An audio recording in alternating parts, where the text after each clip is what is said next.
Selamat berjumpa kembali. Hari ini hari keempat kita melaksanakan pekan keluarga minggu-minggu Advent untuk tahun ini.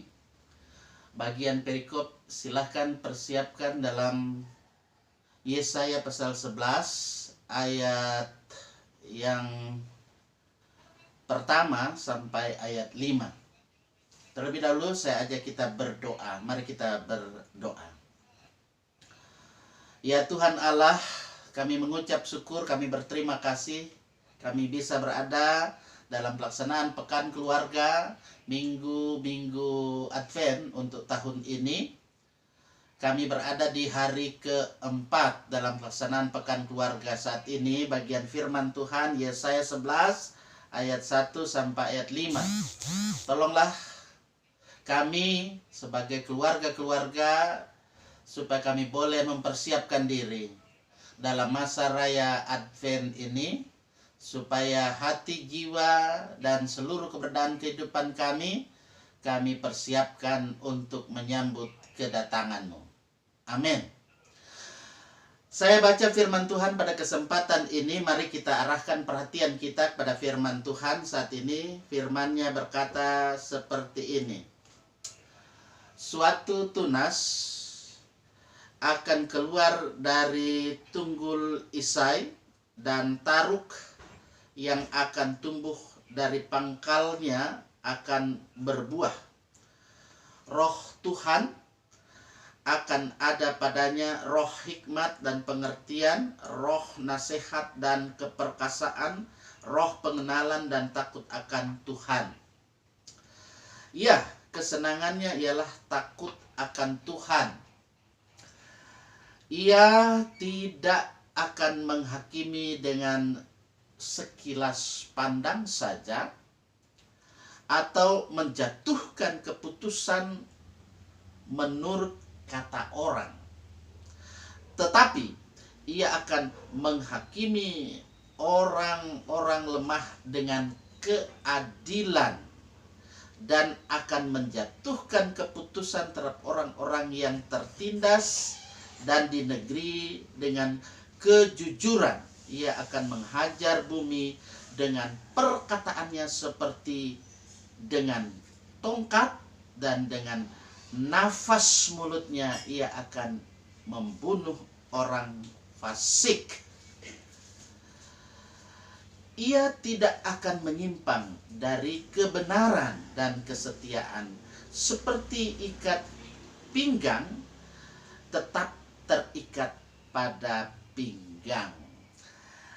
Saudara-saudara yang saya kasih dalam kasih Tuhan, keluarga yang diberkati oleh Tuhan, kita berada pada saat ini dalam mau memahami bagian firman Tuhan. Ketika kita mau memahami bagian firman Tuhan pada kesempatan yang sangat baik ini, kita perhatikan kitab Yesaya ini. Ketika kita mau membaca, kita mau melihat, memahaminya, memang itu tidak terlepas dalam kaitan pemahaman tentang kerajaan Mesias. Itu dari pasal 11 ayat 1 sampai pasal 12 ayat 6 dari kitab Yesaya ini. Saudara-saudara, kalau kita melihat di perikop ini, di pasal 11 ayat 1 sampai ayat 5, di sini kita jumpai bahwa ada raja. Kalau kemarin juga kita berbicara tentang raja yang adil, yang benar, yang dalam kehidupan ini memerintah, raja yang sempurna.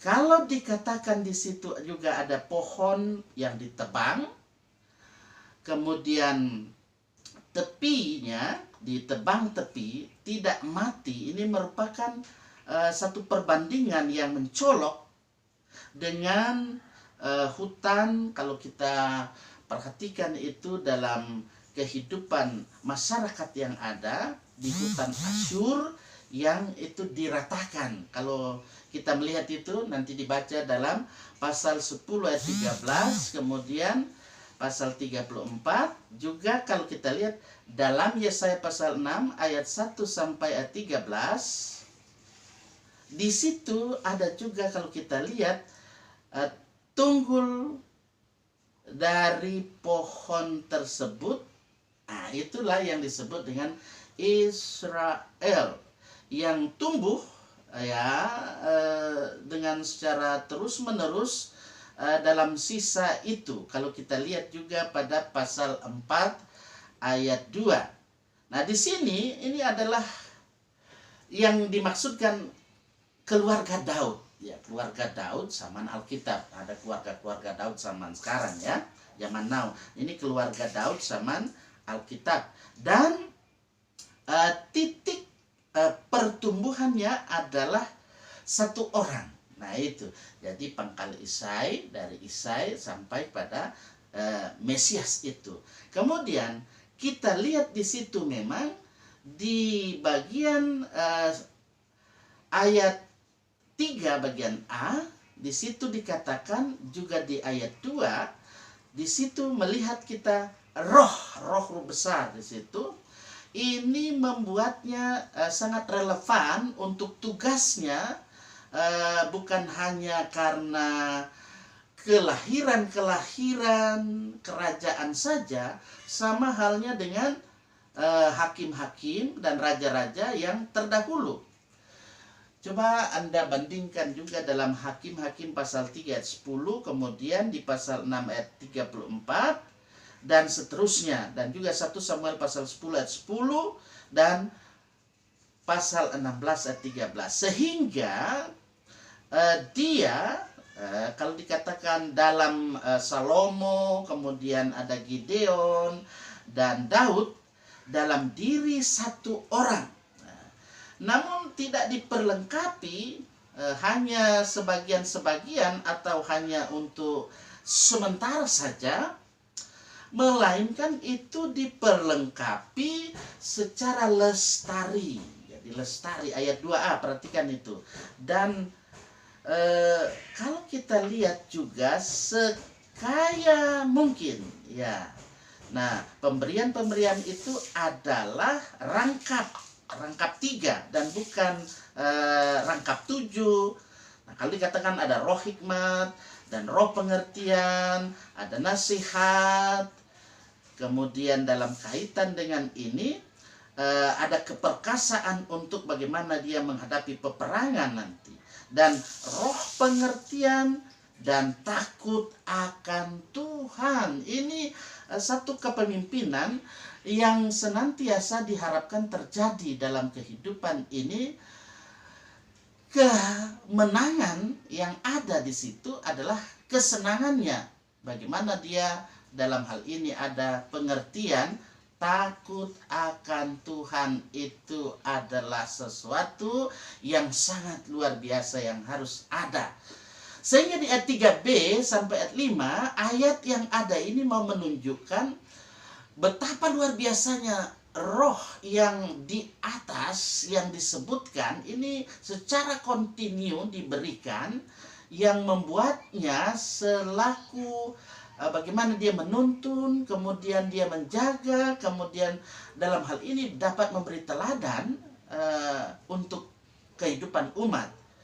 Sehingga kalau dalam ayat 4b mulai ditampilkan bahwa ia diberkati secara adikodrati, dan ini sangat jelas dalam bagian-bagian berikutnya. Kalau kita lihat di pasal 11 dalam kitab Yesaya 6 sampai 9, nanti itu kita melihat berikutnya, tapi kita fokus ayat 1 sampai ayat 5 pada saat ini. Nah, oleh karena itu saudara-saudara, dalam kasih Tuhan, mari dalam masa raya Advent ini, dalam masa pranatal ini, kita persiapkan kehidupan kita, diri kita, supaya kita selalu hidup berjalan di jalan yang Tuhan kehendaki. Tuhan akan menolong kita, Tuhan memberkati kehidupan kita semua. Shalom.